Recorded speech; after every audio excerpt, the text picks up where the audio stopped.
New Zealand, home of Zorbing, Flight of the Conchords and the Cinematic Middle-earth. I say the Cinematic Middle-earth because the home of actual Middle-earth is within the mind of Tolkien and he's, well, let's not go there. Also full of amazing scenery and a lot of sheep, seriously, so many sheep. New Zealand seems basically like the country of Wales on steroids. We're so used to hearing the name New Zealand, we forget what it actually breaks down into, New Zealand. So wait, this is the New Zealand? Where's Old Zealand? If a place is new in its name, it's pretty much guaranteed there's an old one. New York, the bustling city in America. Old York, the peaceful city in Northern England. New South Wales, the state in Australia. Old South Wales, the south part of Wales? You get the idea.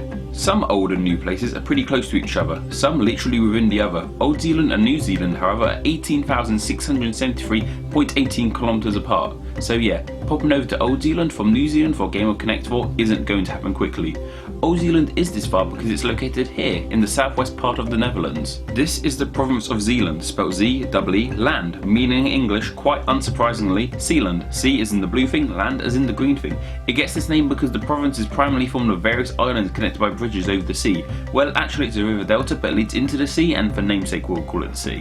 How did a province in a windmill-covered tulip-loving nation become the namesake for an entire country on the other side of the world? Well, New Zealand didn't always have that name. The indigenous people of the land, the Maori, used the name Aotearoa, which means land of the long white cloud, for the northern island, but the name is now used for the entire country. The Maori use other names for the island, including Te Aka Amari for the northern island, and Te Wapunami for the south.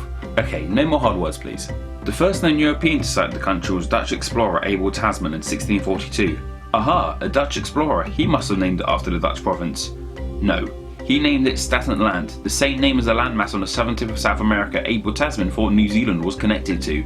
It's okay, Abel Tasman, your original name for New Zealand got changed, but another piece of land eventually gets named after you? Tasmania. Of course, New Zealand isn't connected to South America, so the name had to go, and in 1645 the Dutch cartographers, which is a fancy word for map nerds, renamed the land Nova Zealandia after the province, and subsequently British explorer James Cook anglicised the name to what we know it as today, New Zealand.